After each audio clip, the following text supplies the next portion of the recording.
Okay, so last week we celebrated the feast days of the archangels and the guardian angels, and this week we have another celebration day. This week we're going to celebrate the feast day of a special saint, Saint Francis of Assisi.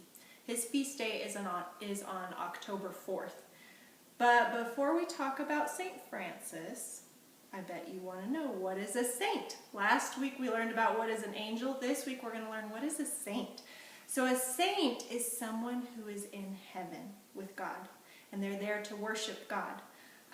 And there are lots of people in heaven, lots of persons in heaven. There's those who have died in God's mercy, maybe even someone you know, maybe your great-grandma or somebody else is in heaven with God.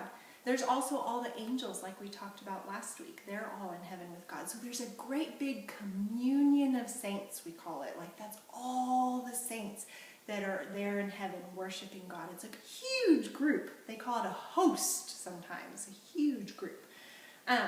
So that's what a saint is. It's somebody who's in heaven.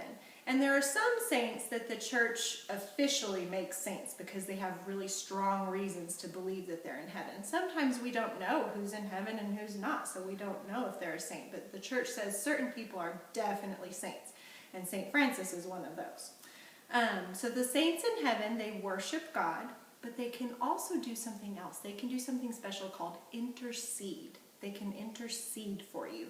And that means that they can pray for you. And why would a saint want to pray for you?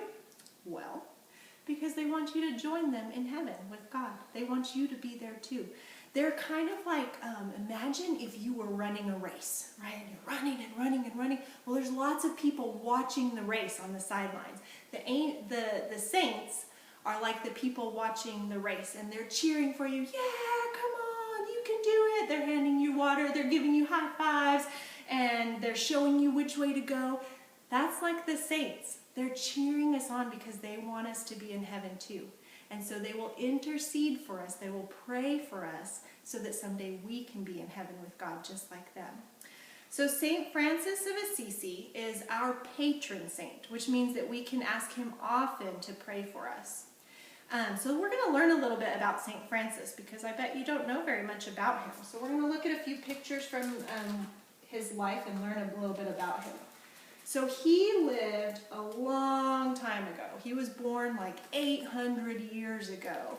And he was born in a little tiny town in Italy called Assisi. And when St. Francis was young, he was always getting into trouble. I bet some of you guys know how to get into trouble, huh? St. Francis liked to get into trouble. He liked to go to parties, and he played loud music, and he wore fancy clothes. He was very worried about what the world thought about him. And he also dreamed of becoming a knight. Let's see. So here's St. Francis. He dreamed of becoming a knight and going off to fight in a war to become a hero. That's what his dream was about. And he did become a knight. And he did go to fight, but he did not become a hero. He was hurt in a battle, and he had to spend a long time recovering in bed because he got hurt. And so while he was recovering, he began to change a little bit.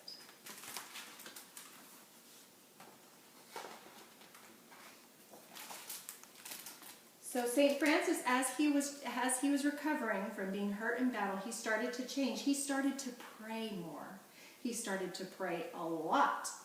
And one day, when he was praying in an old, broken-down church called San Damiano, he heard God speak to him from the crucifix. You see this crucifix there? He heard God speak to him from that crucifix, and God told him, "Rebuild my church. Rebuild my church." And so St. Francis listened, and he started collecting rocks and stones to rebuild the broken down church. And he rebuilt San Damiano, and then he rebuilt several other churches, working hard. But then he realized that God didn't just want him to rebuild the church building, that God wanted him to rebuild the church, his people, so that the people would love more, so that they would love like St. Francis loved. So St. Francis, he gave up all the things that he owned, even his clothes. You see here how he's in clothes that kind of look dirty and ragged. Now he was in fancy clothes before. Now he's not in such fancy clothes. He gave away everything because he heard God telling him to follow him.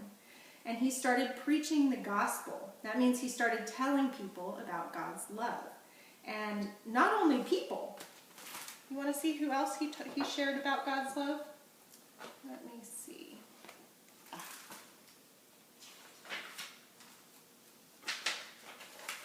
So St. Francis even preached the gospel to the animals.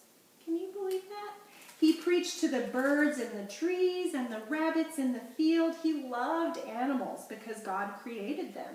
And he called them his brothers and sisters. And he blessed the animals that he met. And there are many, many stories of St. Francis and the animals.